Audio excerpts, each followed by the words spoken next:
On a pour combien de temps? Ah, c'est vous qui voyez. Ah bon? Mais bon, non, on peut faire court. Hein.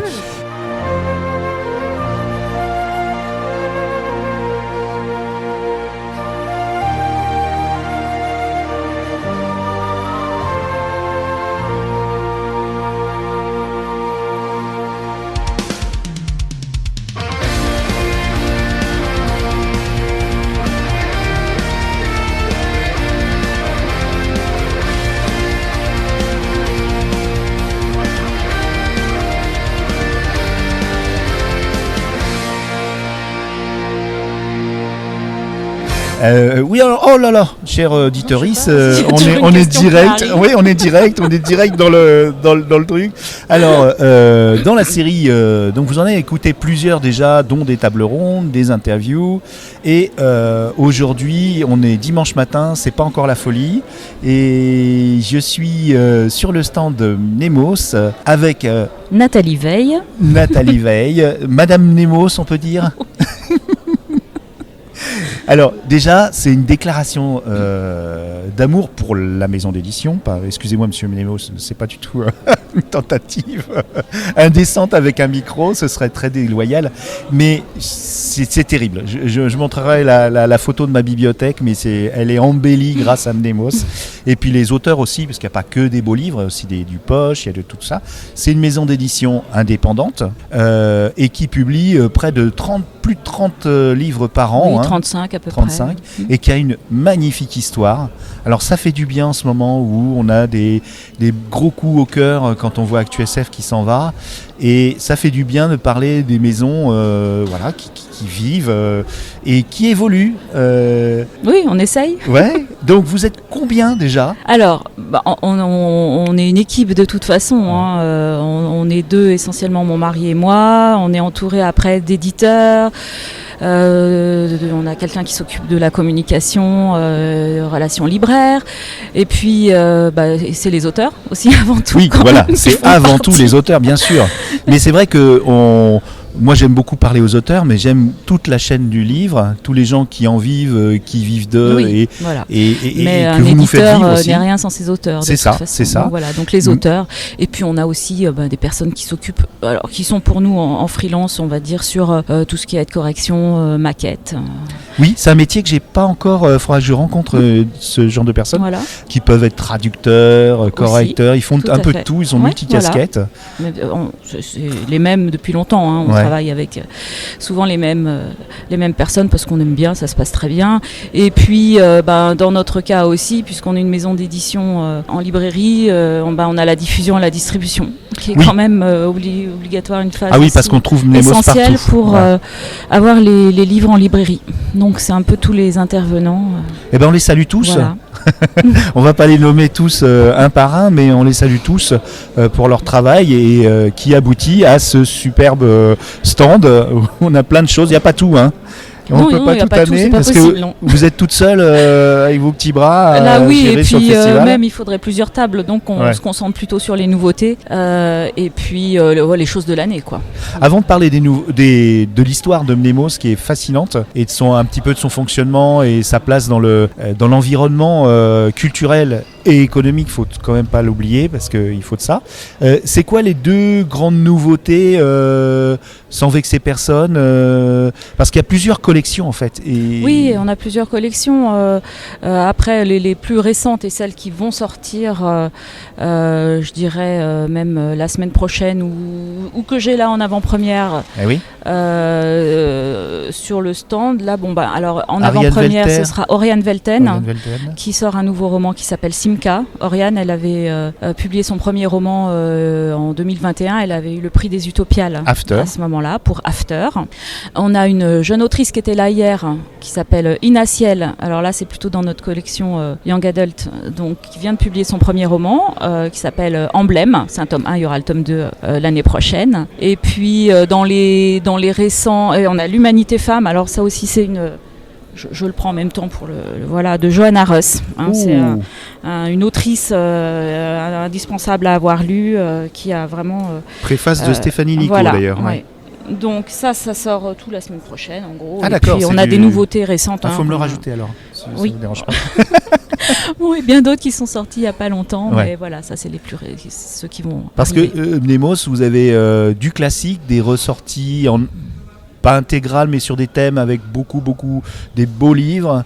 Oui, alors on a une collection, ce qu'on appelle plus patrimoniale, qu'on fait sous forme d'intégrale, d'auteurs, souvent d'auteurs anglo-saxons qu'on trouve indispensable d'avoir lu, parce que c'est des auteurs qui ont fait la science-fiction, qu'on trouve plus souvent parce que soit ils ont été édités en poche et les poches sont plus disponibles, on trouve un tome 1, pas un tome 3, donc et c'est ce qui a vraiment fait aussi effectivement l'histoire de la science-fiction. Donc c'est des gros pavés en général, puisqu'on regroupe Brunner, les frères oui, on a du Herbert, Niven, Farmer, voilà. Donc c'est effectivement, on regroupe les différents tomes d'un même tout lié au même univers, et ça donne des intégrales, ce qu'on appelle nos intégrales. Et moi je le dis souvent, je le répète tout le temps, ça doit vous agacer, mais pour moi c'est la Pléiade de la SF, si littéralement.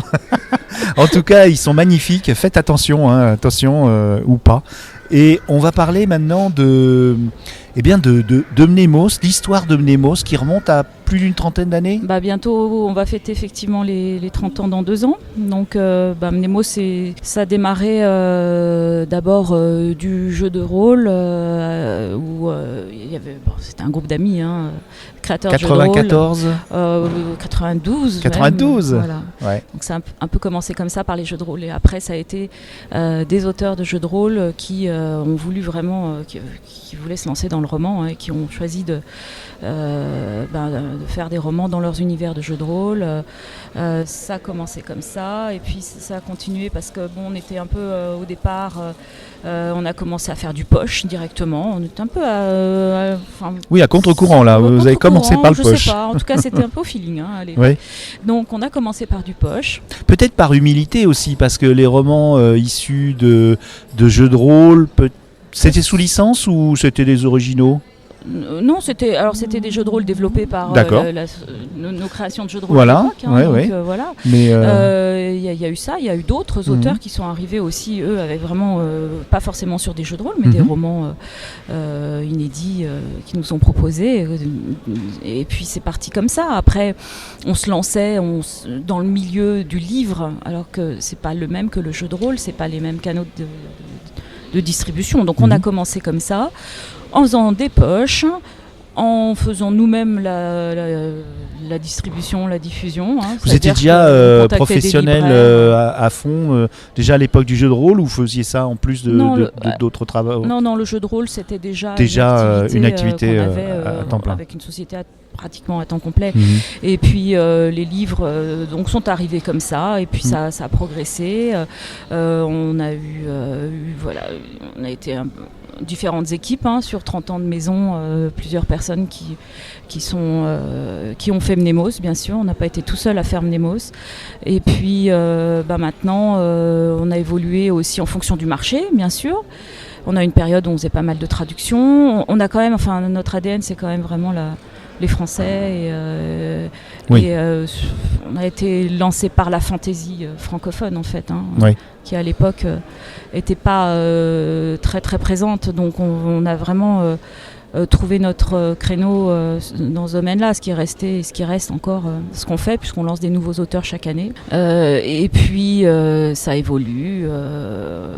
On a maintenant une distribution établie depuis un moment, mais et du coup, vous m'avez dit hier que le jeu de rôle refait son apparition, parce qu'il avait disparu. Alors, il y a une partie jeu de rôle, effectivement, qu'on travaille aussi, parce que c'est ça fait partie des choses qui ont été, qui sont dans la passion des gens qui ont fait Mnemos aussi. Donc il y a et on sent un renouveau, une vibe jeu de rôle de plus en plus. Alors c'est vrai qu'il y a eu une phase un peu plus creuse. Je pense que c'est revenu aussi avec la possibilité des financements participatifs. Qui sont une manière de pouvoir faire financer les jeux et de les voir ensuite en boutique, parce que souvent ils vont jusqu'en magasin de jeux de rôle, mais la création revient, des éditeurs sont arrivés depuis, mais non, on revient un petit peu dans le jeu de rôle parce que ça fait partie des choses. Sous la marque Mnemos ou c'est une autre encore Alors c'est une collection de Mnemos actuellement qui s'appelle Module. Module, d'accord. Et les festivals, c'est pas la majeure partie des ventes, bien sûr. Non. Mais cette rencontre, elle est avec les lecteurs, mais pas que. Ah, pas que, non. Elle est avec les auteurs. Alors, les auteurs. Et voilà. Et c'est ça. Effectivement, parce qu'en fait, on ne se rend pas compte, nos auteurs, ils sont partout, jusqu'en Martinique.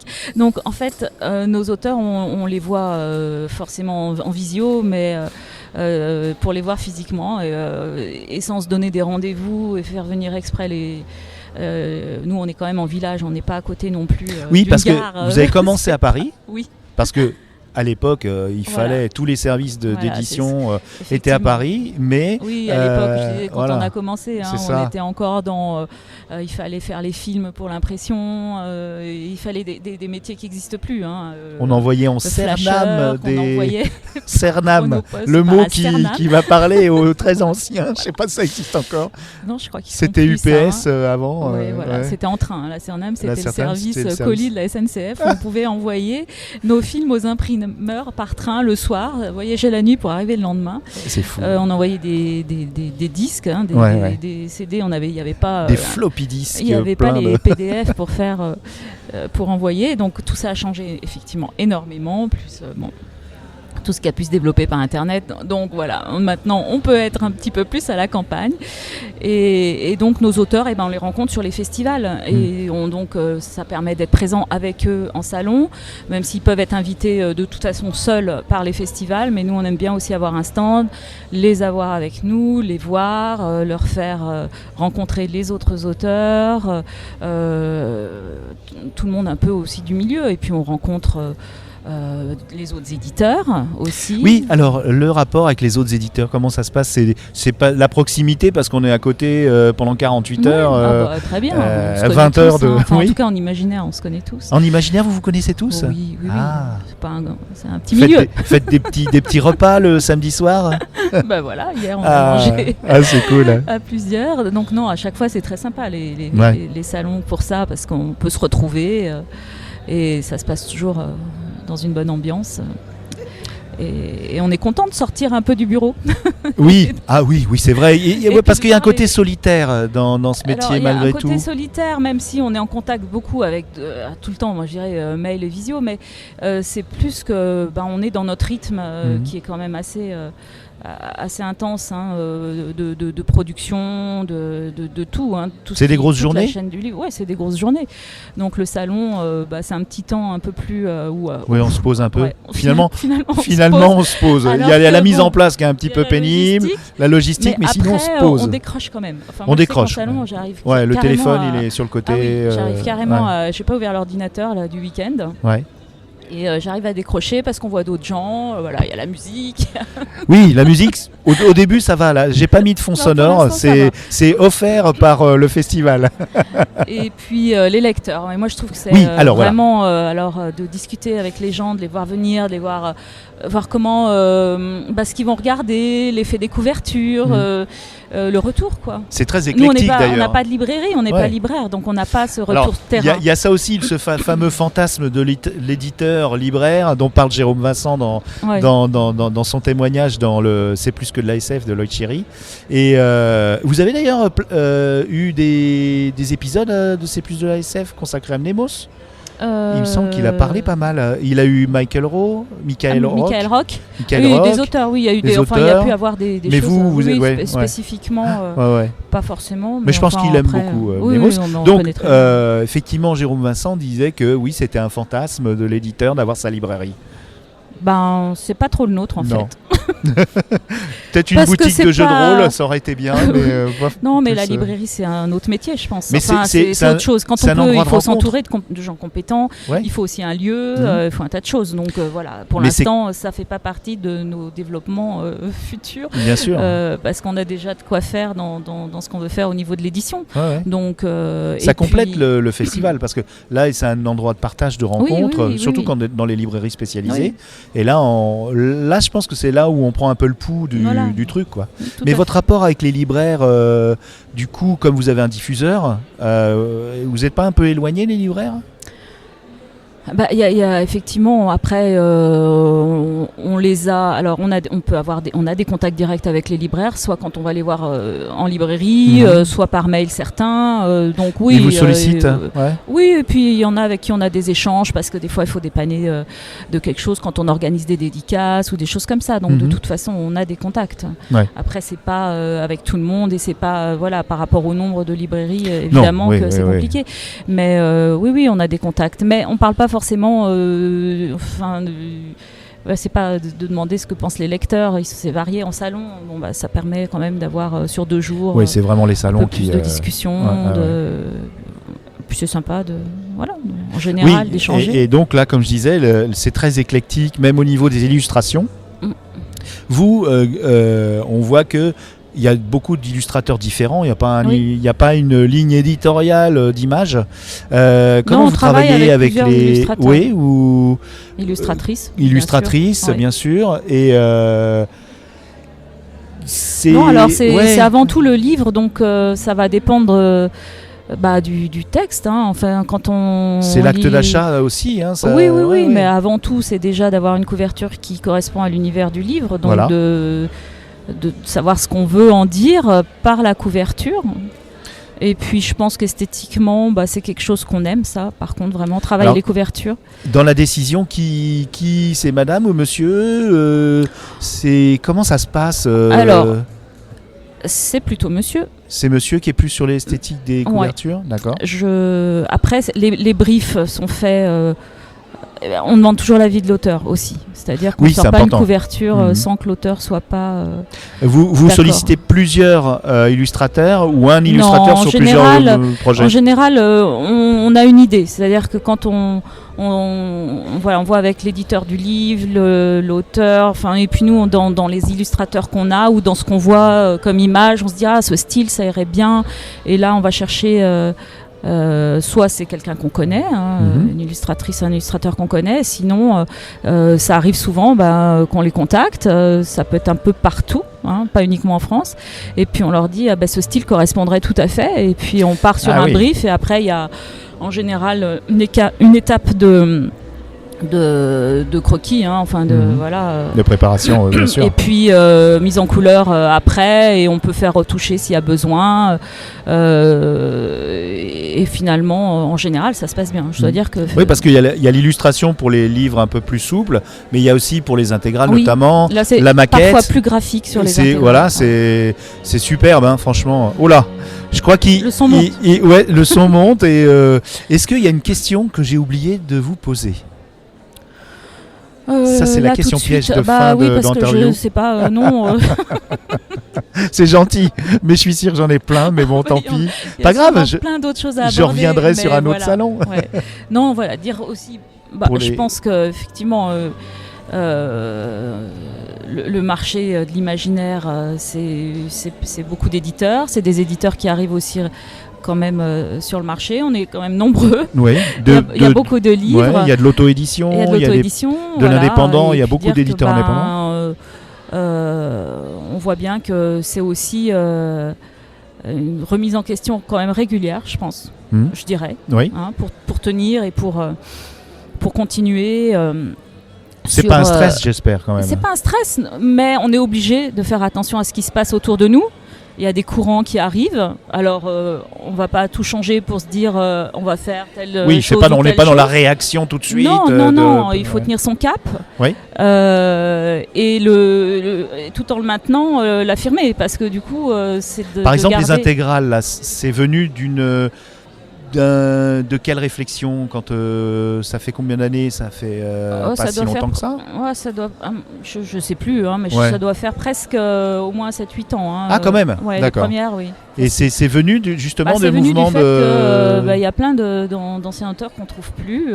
Il faut les remettre en avant. Et c'est venu d'une réflexion. Un matin, vous êtes levé, vous avez dit tiens, on trouve plus John Brunner. Oui, d'ailleurs, on l'a jamais trouvé sur certaines. La naissance de la décision, effectivement, c'est probablement de dire on pourrait faire ça. Et puis vu la pagination. On est obligé de faire. Après, on se dit, bah oui, il faut faire des gros livres, donc cartonnés, costauds. Et pour les jeunes, vous parliez la dernière question. Après, j'arrête, je promis, parce que je vois des gens qui tournent autour du stand. Je veux pas faire rater des ventes.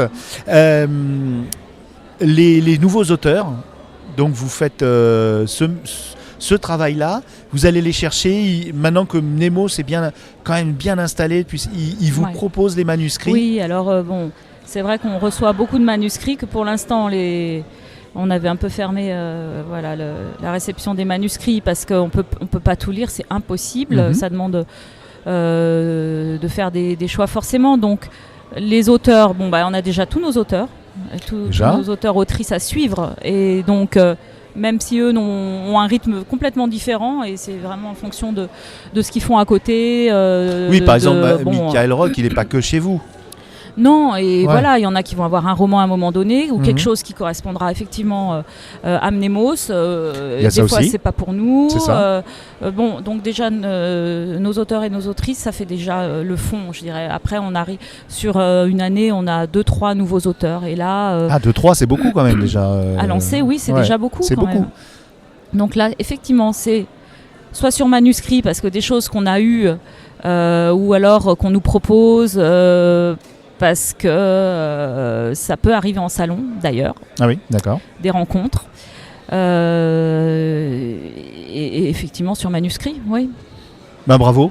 Voilà. Franchement, je renouvelle mon admiration sur l'éclectisme que je n'avais pas encore tellement exploré. Je n'avais même pas capté que Cerruti, le bâtard, c'était chez vous. C'est pour dire, je suis vraiment je suis une quiche. Mais d'un autre côté, voilà. Non, et puis mon banquier va vous appeler, a priori. Il va vous blacklister. Si ma carte bleue passe pas, c'est qu'il vous a repéré. D'accord, on essaiera de faire d'augmenter le crédit. Et malheureusement, le prix du livre, ça a dû être il a augmenté un petit peu, forcément. Parce que entre toutes les augmentations du papier... Même en dehors de l'inflation, ça traîne depuis un bon moment. Oui. Et voilà. Donc, j'ai encore plein d'autres questions, mais je les réserve pour une prochaine rencontre. Voilà ce que j'allais dire, il y aura d'autres occasions. C'est ça. Merci beaucoup. Merci bien. Et bonne fin de festival. Enfin, là, on est au milieu. Ouais. Bon courage. Merci. Savez-vous chanter, Maître Hobbit? Eh bien... oui. Enfin, c'est bien pour les miens. Mais nous n'avons pas de chansons qui conviennent au château. Et autant de malheurs. Pourquoi pareille chanson ne conviendrait-elle pas à mon château? Approchez, veuillez chanter.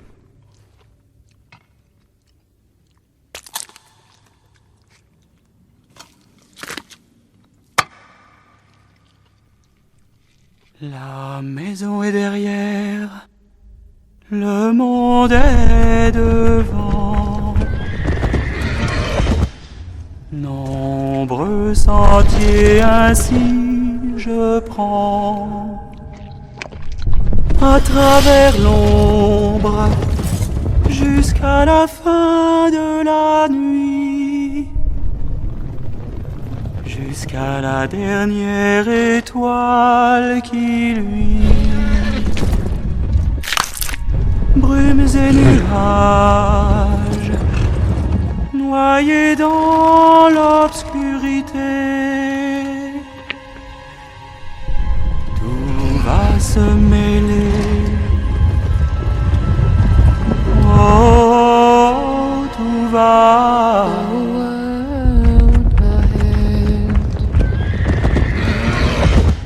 And there are many paths to tread,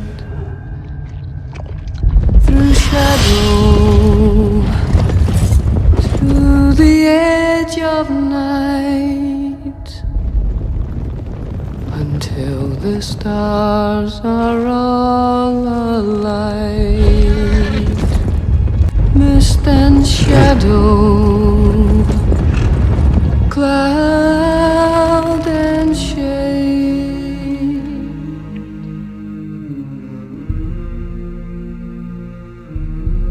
The world was young, the mountains green, no stain yet on the moon was seen. No words were laid on stream or stone when Durin woke and walked alone.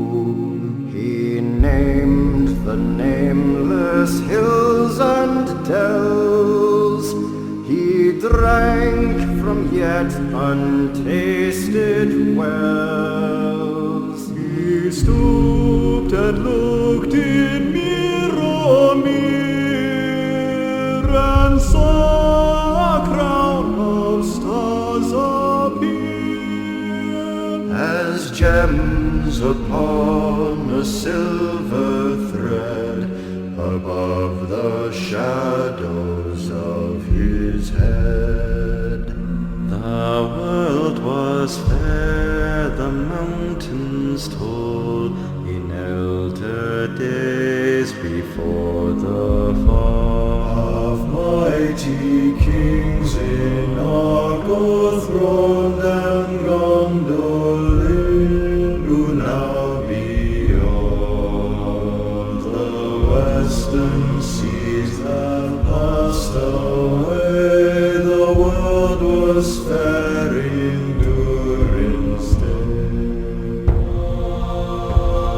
A king he was on carven throne in many pillared halls of stone, with golden roof and silver floor and runes of power upon the door. The light of sun and star and moon in shining lamps of crystal hue, undimmed by cloud or shade of night, there shone forever fair and bright. The hammer on the anvil smote, their chisel clove and graver wrote. Their forged was blade and bound was hilt. The delver mined, the mason built. Their peril and noble veil and metal wrought, like fishes' mail. Buckler and corset, axe and sword, and shining spears were laid in hoard.